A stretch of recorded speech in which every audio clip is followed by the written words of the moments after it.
Nós vamos começar falando de Flamengo. Flamengo é assunto porque hoje tem jogo do Flamengo contra o Amazonas na Copa do Brasil e o Gabigol está de volta aos relacionados. O Flamengo está pressionado pelas escolhas do Tite depois de 131 milhões investidos em contratações. O que dá para esperar desse Flamengo? Volta do Gabigol, Renato? Só uma pequena correção, Marinho, são 191 milhões, não são 131 milhões. 191 milhões em 3 contratações. Não vamos brigar por 60 milhões, né? Coisa boa. Não, já, dinheiro de pinga. Mas, enfim, esses 191 milhões, De La Cruz, Léo Ortiz e Vinha. Só nesses 121 milhões. E um pequeno comentário antes de começar a falar do Gabriel. Desses 3 que foram contratados por essa dinheirama, 2 até hoje em dia não são titulares. O Tite não bota o Léo Ortiz para jogar de titular e o Vinha só entra hoje porque o Ayrton Lucas está poupado. Mas, enfim, vamos falar de Gabriel. Pois é, esse jogo de hoje, só vou te contar uma historinha. Esse jogo até agora tinha tido, parece que, 20 mil ingressos vendidos antecipadamente. A torcida do Flamengo está meio desanimada, está meio sem saco com esse futebol insosso do Tite, né? Com essa coisa meio posicional. Lembra o jogo da seleção brasileira, nos piores momentos nas Copas, enfim. Mas aí saiu a notícia de que o Gabriel vai estar entre os relacionados. Dobrou a venda de ingressos. Só para vocês verem o tamanho do Gabriel junto à torcida do Flamengo. Então, o Landim acha que se o Gabriel sair do Flamengo, ele deixará de ser ídolo do Flamengo. Landim, meu filho, quem vai sair, vai ser esquecido é você, Gabriel, e muito menos o Zico, que você disse que um dia passará. Aí o Zico é danado, né? O Zico mandou um videozinho dizendo assim, me mandam passar, eu vou passando e vou fazendo gol pro Flamengo. Parece um vídeo dele driblando uns 3 ou 4 caras e fazendo gol do Flamengo. Então, o Landim é a Magda do Flamengo, né? Mas, enfim, a grande expectativa, Hernan, o jogo tem tudo para ser um jogo fácil. Né? Não é possível que o Tite consiga complicar um jogo contra o poderoso Amazonas de Manaus, que tem lá nos seus quadros Dentinho, Jô, Sassá, outras figuras que já estão... O Fernando Diniz, se vira essa escalação, é capaz de querer contratar uns 3, né? Porque ele adora um clube dos velhinhos. Mas, fora isso, não dá para levar a sério esse time do Amazonas, né, gente? Vamos falar. Isso é jogo para 3-4-0 no mínimo. Se for abaixo disso, a torcida do Flamengo vai sair frustrada. Mas vai sair frustrada mesmo, Marinho, se ele não botar o Gabriel para jogar no segundo tempo. A escalação já saiu, a gente já sabe que não vai ser o Gabriel de cara, não faria sentido também, concordo, mas ele está no banco. E segundo a comissão técnica do próprio Tite, o Gabriel tem condições físicas de jogar pelo menos 30 minutos. Então, quando der 15 minutos do segundo tempo, você, torcedor, se for ao estádio, começa a gritar lá, é Gabigol, para ver se o homem bota o Gabriel para jogar, né? É o mínimo que se espera e é o que a torcida quer ver, tanto que dobrou a venda de ingresso. Acho que se o Gabriel entrar hoje, ele vai entrar encapetado, embrasado. E já imaginou se ele faz um gol? O Maracanã vem abaixo. É tudo que a torcida quer. Alicia, a importância do retorno do Gabigol a esse time do Flamengo. Tite vai dar mais argumentos para o time dele ou vai arrumar um problema com o Gabigol? Ainda mais se ele fizer um gol, vai ser um problemão que vai ter que colocar para jogar. O que tu acha, Alicia? Eu acho que esse é o problema que todo mundo quer ter, né? Joga esse problema lá em casa, porque se o Gabigol entrar bem, né? Ele não fez um grande início de ano, mas ele, para além, né, da capacidade que ele tem como atacante, ele tem essa relação com a torcida que é capaz de restabelecer essa conexão, essa paixão. Ele é o cara da marra, ele é o cara que, né, acende o estádio, que gera preocupação nos adversários. Então, eu acho que é um baita reforço, se podemos chamar assim, no Flamengo, num momento em que o Tite claramente tem priorizado um rodízio de jogadores, né, refém da fisiologia que o Renato tanto ama. Ele ter um jogador desse calibre para revezar com o Pedro, que estava sem um reserva direto, é excepcional, né? E se o Gabigol entrar bem, ótimo. E se ele tiver em condição de disputar a posição com o Pedro, se ele precisar repensar a maneira de jogar dependendo do adversário, para que os dois possam atuar, isso é um problema que um técnico como o Tite tem total capacidade, esperamos, de solucionar. Mas eu entendo que é um momento do Gabigol brilhar, né? A torcida tem muita paciência com ele, mesmo ele perdeu o pênalti contra o Vasco, a torcida teve mais paciência do que teve com o Pedro, né, em outros momentos, mas ele vai precisar mostrar que está bem fisicamente, porque ele é um cara que, por mais que tenha conseguido o efeito suspensivo, vai viver até o final do ano com a sombra desse julgamento. Então, para a carreira dele seguir no mais alto nível, ele vai precisar mostrar que ele é o Gabigol que a gente conhece, né, dos anos passados. E vou deixar só um finalzinho aqui para dizer que concordo plenamente com o Renato, que não tem nada pior que dirigente de futebol querendo ser sommelier de ídolo, né, e dizer que um cara como o Zico vai passar. Né? É obviamente que ele e todos os outros dirigentes de todos os clubes vão passar, e os ídolos jamais, especialmente quando a gente está falando de Zico no Flamengo. Acho um desrespeito com todo mundo e fico muito feliz que o Zico não tenha deixado passar, e até o Gabigol fez um comentário lá, né, eterno rei, para não entrar nessa briga também, mostrar que, né, depois daquela arte que ele fez da Libertadores e tal, botar panos quentes nessa discussão, porque que bom que tem os dois, né, não precisa ranquear, até que se tiver que ranquear vai ser sempre Zico. Renato, me corrija se eu estiver mentindo, mas não tem por que querer criar essa disputa aí, Zico e Gabigol, uma tremenda bobagem. Não tem como, né? Não tem como. Tá na tela aí a manifestação do Zico em resposta ao Landim. O Landim disse que o Zico um dia vai passar, e o Zico postou nas redes sociais: eu ouvia vai passar, e acabei passando por todo mundo e fazendo mais um para o Fla. Ali embaixo está a declaração do Gabigol, que comentou no post do Zico: eterno rei, um coraçãozinho ali e uma coroa, os dois emojis que utilizou o Gabigol na postagem do Zico. Vamos aproveitar esse gancho então, Marco. Foi mal, Bodão, o Landim ao falar do Zico, né? Acho que não dá para mexer. Sommelier de ídolo, como disse a Alicia, não dá, né, Bodão? Não, mas foi muito infeliz, muito bobão, para falar a verdade. Mexer com Deus do Flamengo, um grande ídolo do futebol brasileiro, um jogador que está entre os melhores jogadores da nossa história. Que sentido tem isso? Ele não tem noção do que é o Flamengo, de que foi o Zico, não tem noção de nada. Declaração boba, ridícula. Querer comparar isso, desmerecer um cara como o Zico. Algumas vezes que eu estive no Rio de Janeiro a trabalho, eu estava numa pizzaria ali no Jardim Botânico, entrou o Zico. Todo mundo levantou e aplaudiu. Todo mundo aplaudiu o Zico. Aí fiquei sabendo com o Júnior, também chegou depois, foi aplaudido também, que é no comum no Rio de Janeiro, até hoje, quando o Zico, o Júnior, os grandes jogadores do Flamengo entram num recinto, os flamenguistas levantam e aplaudem. É um ídolo eterno do Flamengo. E o Landim, sim, vai passar. Já está bem passado, quer dizer. Já está passando, diria, né? Já tá... Diga, Hernan. Não, só aproveitar esse gancho Gabigol e também falar de um assunto importante lá no meu programa, no Zona Mista, que eu recebi o Marcelo Moreno, que é ídolo do Cruzeiro. E o Marcelo Moreno falou sobre essa expectativa que o Cruzeiro tem do Gabigol, se o Gabigol de repente não renovar com o Flamengo. Tá todo mundo no mercado de olho. Eu converso muito com pessoas do mercado, empresários, o pessoal que faz intermediação de negócio. O grande cara dessa janela vai ser o Gabigol, porque se o Gabigol de repente não entrar num acordo com o Flamengo, o mercado inteiro vai atrás. E o Cruzeiro também, né? O Cruzeiro também já se prepara para trazer grandes jogadores, já que agora tem um novo dono, né? Que é o Pedro Lourenço, e o Gabigol sim faz parte. O Marcelo Moreno falou isso na entrevista no Zona Mista que eu gravei ontem.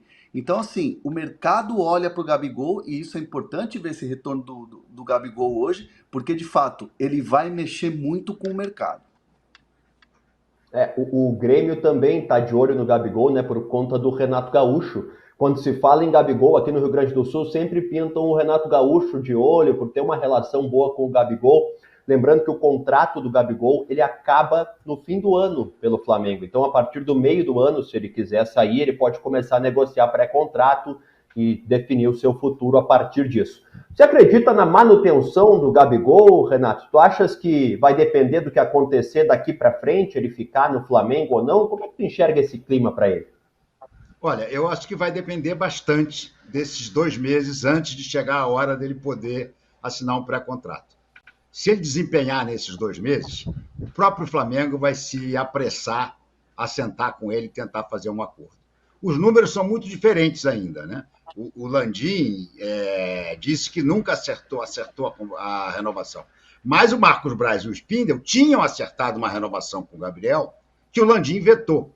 Então, é uma negociação um pouco complicada. Mas eu acho que da parte do Gabriel, a preferência dele ainda é ficar no Flamengo. Ainda é continuar num clube que ele sabe que ele já se tornou um baita ídolo.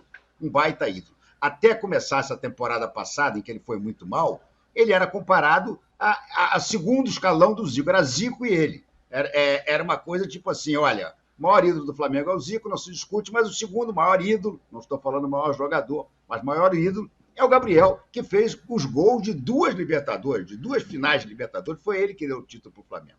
Então, eu acho que o Gabriel ainda prefere ficar. Agora, se o Gabriel continuar jogando muito mal, eu não sei, a sensação que eu tenho é que o Landim, pessoalmente o Landim, não tem muita vontade de renovar com o Gabriel, não. Inclusive, essa entrevista infeliz que ele falou que o Zico ia passar, imagina, ele usou esse argumento de que o Zico ia passar para tentar convencer o Gabriel a ficar. Porque, segundo ele, o Zico ia passar e o Gabriel ia ficar 40 anos ainda aproveitando da fama de ser, então, ele o maior ídolo do Flamengo. Estupidez completa, né? Mas, enfim, o Gabriel acho que quer ficar, mas para isso o Landim vai precisar aceitar algumas das condições do Gabriel. Agora, tem um detalhezinho. Esse ano é ano eleitoral. Final do ano tem eleição. O Landim não pode se candidatar de novo. Os candidatos que ele tem como possíveis situação são fracos. Os 2 são muito fracos. É o Rodrigo Dunst Abranches, filho do Antônio Augusto Dunst Abranches, que vendeu o Zico lá atrás, ou o Luiz Eduardo Batista, o BAP, que é um personagem extremamente controverso e odiado na Gávea. Ele está sem candidato forte para a eleição. Vender o Gabriel ou deixar o Gabriel sair pode ser a pá de cal numa luta por alguém da situação por essa eleição para tentar manter a história do Landim. Porque o Landim, se ele ganhar a eleição, ele vai ser o presidente do Conselho Deliberativo, pode ter certeza. Ele vai continuar mandando no Flamengo. Então, se a oposição ganha, ele começa a ser realmente esquecido, começa a passar da história do Flamengo. Então, isso tudo vai ter que ser colocado na balança. Mas passa, antes de mais nada, Marinho, pelo que o Gabriel vai desempenhar em campo nos próximos 2 meses. Porque se realmente ele não desempenhar bem, ele continuar a jogar nada como ele joga desde 2023, aí fica difícil você bancar uma grana preta, porque é uma grana preta o que ele já ganha, ainda mais a renovação, para poder renovar o contrato dele. E o André está coberto de razão. O que não falta é gente na janela, olhando essa novela, tipo assim, ó, se a noiva piscar, vamos lá e pegar a noiva, entendeu? Porque o Gabriel é a noiva da parada nessa história toda. Mas a noiva quer ficar. Só que o noivo, que no caso é o Landim, tem que mostrar um pouco mais de vontade, né? Assim como a noiva também tem que mostrar mais vontade dentro de campo. Quem não dá assistência abre concorrência, né? Já diz o ditado, né? Quem não dá assistência abre concorrência. Alice, cabe no Palmeiras o Gabigol, né?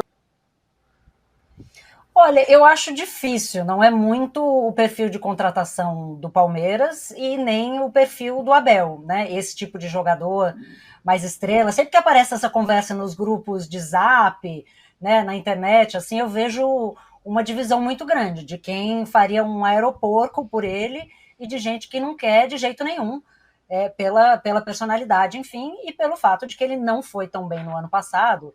E é um jogador caríssimo, né? É o tipo de investimento que é raro a gente ver o Palmeiras do Anderson Barros e da Leila Pereira fazer. Mas, assim, dizer que não cabe é difícil. O Palmeiras hoje não tem, com a saída do Endrick no meio do ano, um grande nome no ataque. O Palmeiras tem sofrido, né? Agora, no Campeonato Brasileiro, leva 3 jogos, né, marcou só 1 gol, né, no início do campeonato, agora teve 2-0, perdeu para o Inter, foram 3 jogos sem marcar. Então, o Palmeiras certamente precisa de um nome forte no ataque, mas como o Gabigol se encaixaria nesse elenco, eu tenho minhas dúvidas, E a torcida do Palmeiras também está nessa expectativa de como o time vai ficar com a volta do Dudu, em que condição ele vai voltar, né? Se isso pode ser suficiente. Mas, assim, que eu gostaria de ver um cara como o Dudu, um cara como o Hulk, nesse time do Palmeiras, nem que fosse assim, né? Só uns joguinhos para a gente ver se encaixa, mal não ia fazer. Você gostaria mesmo de ver o Pedro, né, Alicia? O Pedro, né, Alicia? Que é o velho desejo do Palmeiras. O Pedro foi um sonho mais próximo, né? O Pedro foi uma conversa aí, mas também, né? O Palmeiras não tem feito esse tipo de investimento e dá resultado do mesmo jeito, né? Então, do ponto de vista de perfil, o Pedro teria muito mais a cara do Palmeiras, porque o que o Pedro aguentou no Flamengo, tomando soco na cara né? Muito tempo no banco e humilde durante todo esse tempo até conquistar o seu espaço no time titular, é uma coisa que eu não veria o Gabigol fazendo. Mas qualquer um dos dois quiser jogar no lixo lá de casa, né? Não reclamar, eu não vou. Se o Renato quiser pagar o salário, então, né? Aí estamos bem. Ô Alicia, só título de informação, do Palmeiras hoje, o nome da vez, o nome citado nos bastidores e que agrada muito ao Abel Ferreira é Lúcio Rodrigues. É o jogador que está jogando no Uruguai, que já jogou contra o Palmeiras, e é um nome que o Palmeiras deve, assim, até a janela do meio do ano, na abertura da janela, chegar para conversar. Me garantem lá na academia de futebol que não tem proposta, que não tem conversa aberta ainda, mas que vai acontecer porque o Abel gostou muito desse garoto, que é chamado de um novo Suárez lá no Uruguai. Sabe, Hernan, vou aproveitar contigo e te perguntar o que o mercado indica que é necessário fazer para pegar, para conseguir, para convencer o Gabigol a deixar o Flamengo. Você tem uma ideia do que o mercado imagina? Assim, o mercado sinaliza com valores muito altos, com um poder de convencimento muito necessário. O que se tem sobre isso? Assim? O Renato deu a letra. Primeiro, o Gabigol vai esgotar todas as possibilidades com o Flamengo, antes de ouvir as propostas, antes de ouvir o mercado. Ele quer, se o Flamengo não quiser renovar, uma despedida do tamanho dos títulos, do tamanho que ele tem hoje no Flamengo. Esse é o ponto número 1. Ele vai esgotar tudo com o Flamengo até o final. Ponto 2. Acabou aí, não tem mais nada, valeu, obrigado, nação, aquela coisa toda. Vai ouvir o mercado. E aí tem 2 pontos importantes. Primeiro, projeto esportivo e disputa de títulos. E, claro, estrutura de time. Então a gente só coloca hoje em dia os clubes grandes aí, que são Palmeiras, né? Corinthians me parece estar distante dessa corrida pela bagunça que está hoje administrativa.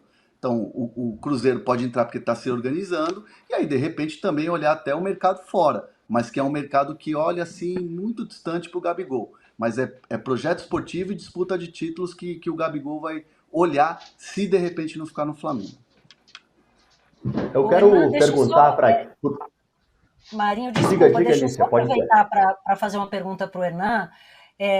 O que se tem ouvido em relação ao julgamento, né? Se a ideia, se isso vai pesar numa contratação ou não, ou se os clubes estão pensando de assim, faz um contrato e aí se ele for condenado, o contrato é imediatamente rompido, assim, o que pode acontecer se isso não pesa contra o Gabigol, o fato de ter isso aí, uma possível suspensão de 2 anos rondando a cabeça dele.